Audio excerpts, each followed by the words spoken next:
Morning friends, मैं आकांक्षा राठौर स्वागत करती हूँ आपका आज के योगा क्लासेस में। आज का जो हमारा क्लास है वो है मेडिटेशन से रिलेटेड। जैसा कि कल मैंने आपको बताया था कि योगास को 3 पार्ट्स में डिवाइड करते हैं: माइक्रो योगा, हैवी योगा और मेडिटेशन। मेडिटेशन है उसकी टाइमिंग 10 to 15 मिनट्स होती है और ये बहुत ही ज़्यादा इम्पॉर्टेंट होता है। आजकल हर कोई शांत रहना चाहता है, अपने माइंड को एकदम पीसफुल रखना चाहता है। मेडिटेशन बेसिकली उसी के लिए होता है। जो भी रेगुलर मेडिटेशन करता है वो अपनी लाइफ को कंट्रोल करना सीख जाता है, वो अपनी इमोशंस को कंट्रोल करना सीख जाता है। तो आई थिंक हर किसी को मेडिटेशन तो करना ही करना चाहिए। मेडिटेशन में भी क्या है, 3 पॉइंट्स होते हैं। सबसे पहला जो पॉइंट होता है उसमें हम देखते हैं कि ब्रीथिंग से रिलेटेड होता है कि हमने कब सांस अंदर ली है, कब बाहर छोड़ी है, तो इस पर ध्यान देना होता है। जो सेकंड पॉइंट है वो होता है चक्रास से रिलेटेड। ह्यूमन बॉडी में 7 चक्रास होते हैं, उसको कंट्रोल करना सीखना होता है इसमें। और जो थर्ड पॉइंट होता है वो होता है मंत्रास। हमें कुछ मंत्रों का जाप करना होता है। तो सबसे पहले हम देखेंगे इसका फर्स्ट पार्ट, ब्रीथिंग से related. So let's get started.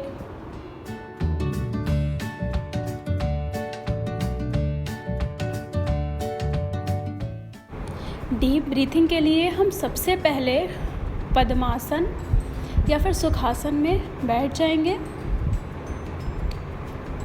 फिर आँखों को बंद करके गहरी लंबी सांस भरेंगे।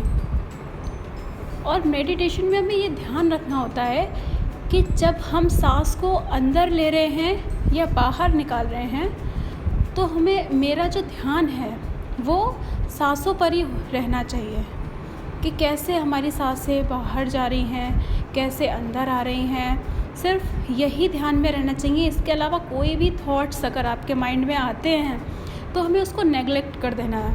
ऐसे जैसे कि कोई हवा में ऐसे उड़ा देता है, बिल्कुल इग्नोर मार देना है उस चीज़ को। थॉट्स आते हैं स्टार्टिंग में, लेकिन अगर हम उनको हावी नहीं होने देते तो वो धीरे धीरे हमारी प्रैक्टिस में आ जाएंगे, फिर थॉट्स हमें नहीं आएंगे। सिर्फ सांसों पे ध्यान देना है शांत मन से, और कुछ भी नहीं सोचना है।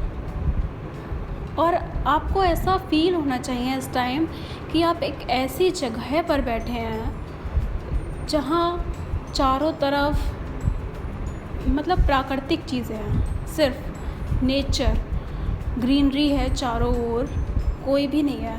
आप ऐसी जगह बैठे हैं जहाँ पे झरने गिर रहे हैं, बहुत नदियाँ हैं आसपास, पंछी चहचहा रहे हैं। बहुत दूर पे आप जहाँ पे बैठे हैं उससे कई दूर पे बहुत सारी आंधी, तूफ़ान, ज्वालामुखी भी जो है विस्फोट हो रहा है। सब कुछ, सारी प्रक्रिया हो रही हैं, लेकिन आपको कुछ भी सुनाई नहीं दे रहा।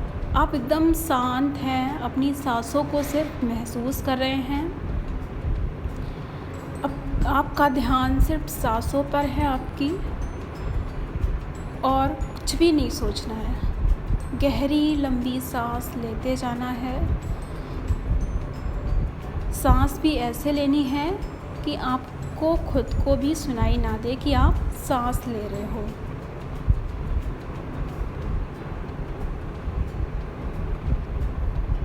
अगर आप ऐसा डेली करते हैं तो आपका जो माइंड है एकदम पीसफुल हो जाएगा।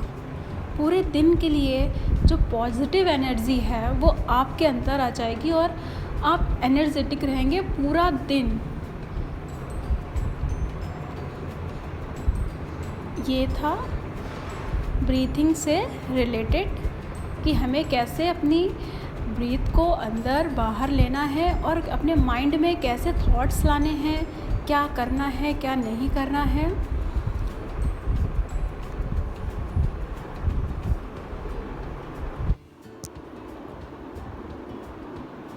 ये थे हमारा ब्रीथिंग से related first point. Now come to the second point and that is chakras. Human body होती है, उसमें 7 चक्रास होते हैं। 7 चक्रास में जो सबसे फर्स्ट चक्रा होता है वो होता है रूट चक्रा। आज हम उसी के बारे में जानेंगे। अगर आपने चक्रास पे कंट्रोल करना सीख लिया तो आपकी लाइफ एकदम अच्छी हो जाएगी और आप अपने इमोशंस पर कंट्रोल करना सीख जाएंगे। That is very very important thing in your life. So आज हम रूट चक्र के बारे में देखेंगे, थोड़ा क्या होता है, इसका मंत्र क्या होता है, इसको कैसे हम कंट्रोल कर सकते हैं। So let get started.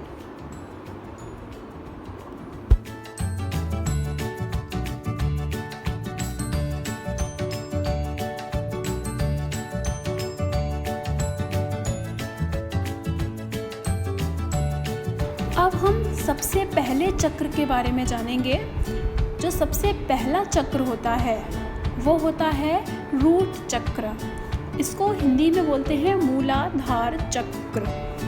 ये जो है वो रेड कलर का होता है। इसकी शेप कैसी होती है, बीच में ये गोल होता है और उसके चारों ओर 4 पंखुड़ियाँ होती हैं लोटस की, यानी कि कमल के फूल की 4 पंखुड़ियाँ होती हैं और ये लाल रंग का होता है। इसमें क्या होता है कि जो मनुष्य होता है उसकी लाइफ सोने, खाने, पीने, भोग, संभोग इनके आसपास घूमती रहती है। अगर हम इस चक्र को जागृत करते हैं तो वो इनसे बहुत दूर चला जाता है। उसकी लाइफ में सिर्फ यही चीज़ें इम्पोर्टेंट नहीं रह जाती और बाकी कुछ भी वो सोचने लग जाता है। जो 99.9% लोग हैं वो इसी चेतना में रहते हैं और इसी चक्र के आसपास घूमते रहते हैं और मर जाते हैं। उनके लिए लाइफ में इम्पोर्टेंट क्या होता है, खाना, पीना, सोना, इसके अलावा और कुछ वो सोचते ही नहीं हैं। लाइफ में इम्पोर्टेंट हैं 3 ये जो हमारी बेसिक नीड्स हैं, रोटी, कपड़ा और मकान। लेकिन हमें इनको प्रायोरिटी नहीं देनी चाहिए कभी भी कि अगर हमें नहीं मिल पा रहा है, हमें घर नहीं मिल पा रहा है, हम नहीं ले पा रहे हैं तो हम उसी में डिप्रेस हो रहे हैं। नहीं, इनसे ऊपर थोड़ा सा उठना चाहिए। अगर नहीं है तो ठीक है। अगर जो भी इस चक्र को जागृत कर लेता है वो इंसान एकदम निर्भीक हो जाता है, निडर हो जाता है, एकदम उसके अंदर वीरता होती है और हमेशा आनंद का जो है भाव उसके अंदर रहता है। हमेशा उसके चेहरे पर एक मुस्कुराहट रहती है। उसे पता है कि ये सारी चीज़ें इम्पॉर्टेंट हैं लेकिन इतनी भी इम्पॉर्टेंट नहीं है कि हम उसके लिए हमेशा परेशान रहें। तो इस चक्र को जागृत करने के लिए हमें क्या करना है, सबसे पहले पद्मासन में बैठकर ध्यान मुद्रा में बैठ जाना है। जो भी पद्मासन में नहीं बैठ पाते हैं वो सुखासन में बैठें और ध्यान मुद्रा में आ जाएं। उसके बाद गहरी लंबी सांस लें और आपको सांस अंदर भरते हुए लंग की ध्वनि निकालनी है और जब आप ध्वनि निकालेंगे तो सांस को धीरे धीरे छोड़ते जाएंगे। पहले सांस को अंदर भरेंगे, लंग,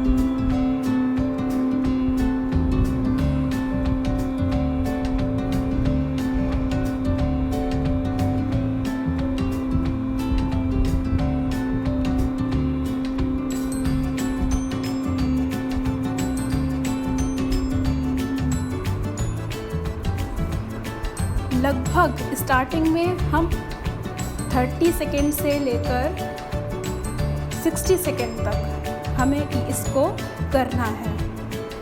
इसमें जब हम लंग मंत्र का जाप करेंगे तो हमें अपने अंदर ये थॉट्स लाने हैं कि हम इन सब चीज़ों से बहुत ही ऊपर जा रहे हैं। हमारे अंदर जो ये हमारा चक्र है वो जग रहा है, हम निर्भीक हो रहे हैं, निडर हो रहे हैं, हमारे अंदर बहुत ही ज़्यादा आनंद आ रहा है। ये फील करेंगे कि हमारी लाइफ में सिर्फ रोटी कपड़ा मकान भोग संभोग यही इम्पोर्टेंट नहीं है, इसके अलावा भी बहुत सारी चीज़ें हैं हमें अपनी लाइफ में करनी है।